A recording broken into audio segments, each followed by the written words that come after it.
नमस्कार शेतकरी मित्रांनो, सध्या कापसाच्या बाजारभावात मागच्या काही दिवसांपासून सुधारणा दिसून येत आहे. देशभरात कापसाचा सरासरी बाजारभाव 7,300 ते 7,900 रुपयांच्या दरम्यान पोहोचला आहे.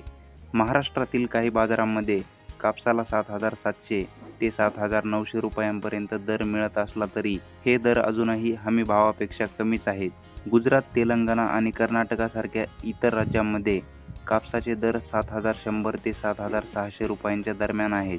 यंदा कापूस उत्पादनाचा खर्च वाढला असून उत्पादन कमी झाल्याने शेतकऱ्यांना सध्याचे दर परवडणारे नाहीत. यंदा कापूस बाजाराला सावरण्यासाठी CCIची खरेदी महत्त्वाची ठरत आहे. CCIने आतापर्यंत देशात सुमारे 50 लाख गाठींची खरेदी केली असून त्यातील 12 ते 13 लाख गाठी कापूस एकट्या महाराष्ट्रातून खरेदी झाला आहे. बाजारात येणाऱ्या कापसापैकी 60 ते 70% कापूस CCI खरेदी करत असल्याने खुल्या बाजारात कापसाची उपलब्धता कमी झाली आहे. यामुळे गेल्या 20 ते 25 दिवसात खुल्या बाजारातील दरात 300 ते 400 रुपयांची सुधारणा झाली आहे. केंद्र सरकारचे आयात शुल्काबाबतचे धोरण हे कापूस दराच्या दृष्टीने अत्यंत कळीचा मुद्दा ठरणार आहे. 31 डिसेंबरपर्यंत केंद्र सरकारने कापूस आयातीवरील शुल्क काढले होते.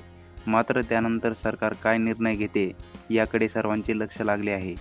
कापड उद्योगांची मागणी आहे की आंतरराष्ट्रीय बाजारात कापसाचे दर कमी असल्याने भारतातही आयात शुल्क माफ करावे, जेणेकरून त्यांना जागतिक स्पर्धेत टिकणे शक्य होईल. जर सरकारने आयात शुल्कात सवलत कायम ठेवली किंवा वाढवली तर त्याचा नकारात्मक परिणाम भारतीय बाजारपेठेवर होऊ शकतो. जानेवारी महिन्यामध्ये कापसाचे बाजारभाव कसे राहतील हे पूर्णपणे सरकारच्या धोरणावर अवलंबून असेल. जर 31 डिसेंबरपर्यंत आयात शुल्क पुन्हा लागू झाले तर कापसाच्या दरात नक्कीच सुधारणा होईल. मात्र जर मुक्त आयातीला मुदतवाढ मिळाली तर दर काही काळात दबावात राहू शकतात. असे असले तरी यंदा देशांतर्गत उत्पादन कमी असल्याने आणि CCIची खरेदी जोरात सुरू असल्याने बाजारात खूप मोठी घसरण होण्याची शक्यता कमी आहे. सध्याच्या परिस्थितीचा विचार करता शेतकऱ्यांसाठी हमी भावाने कापूस विक्री करणे हा एक सुरक्षित आणि चांगला पर्याय ठरू शकतो. जानेवारीत बाजारात सुधारणा होण्याची अपेक्षा असली तरी ती सरकारी धोरणावर अवलंबून आहे.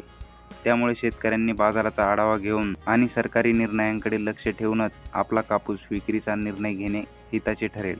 मित्रांनो, माहिती आवडली असेल तर व्हिडिओला नक्की लाईक करा आणि ही माहिती जास्तीत जास्त शेतकऱ्यांपर्यंत पोहोचवण्यासाठी व्हिडिओ शेअर करा. आणि चॅनलवर नवीन असाल तर चॅनलला सबस्क्राईब करा व बेल आयकॉनला प्रेस करा. आणि तुमचे काही प्रश्न असतील तर कमेंट बॉक्समध्ये नक्की विचारा. धन्यवाद.